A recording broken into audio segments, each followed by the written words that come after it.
Goiás está tirando dúvidas sobre uma doença neurológica que compromete os movimentos e causa muitas dores, é a Charcot-Marie-Tooth. Nossa convidada é a neurologista Suzane Rigato, está aqui para tirar dúvidas sobre esse assunto. Inclusive, viu, doutora, já chegaram algumas perguntas.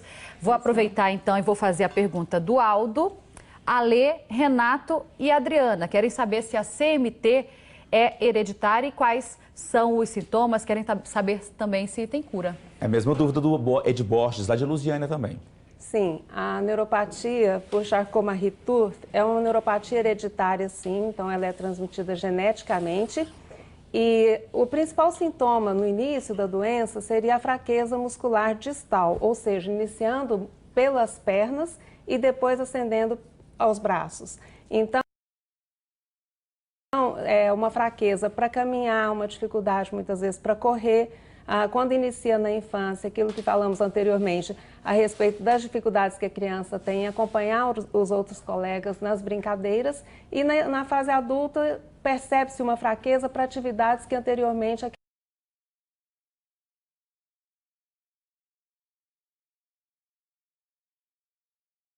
aquela pessoa não apresentava. Marise de Valparaíso diz o seguinte: minha mãe e meus irmãos mais velhos têm a doença Charcot-Marie.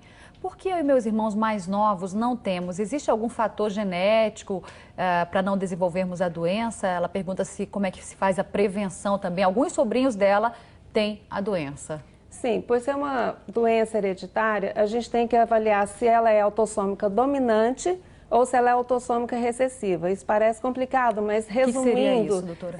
Para resumir, seria mais ou menos assim. Quando o pai tem a doença e a mãe tem a doença e os dois têm o gene, que seria o gene danificado, entre aspas, os filhos podem ter a doença em 25% dos casos. Se for, isso seria a forma recessiva.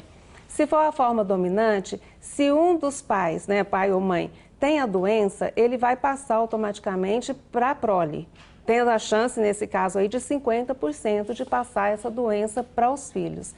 Então, essa apresentação muitas vezes é muito variável na família. Pode ter um filho comprometido, o outro não. A variabilidade na apresentação clínica desses pacientes também é muito grande.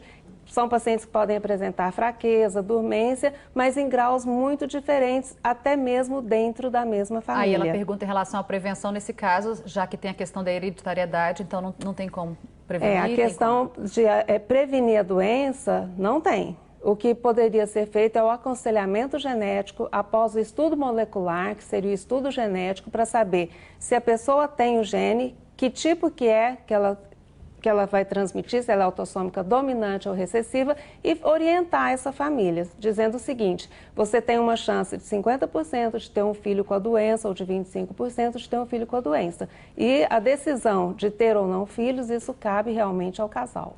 Doutora, volta daqui a pouco, então. Você ainda pode mandar suas perguntas pelos nossos canais, e-mail, QVT e WhatsApp.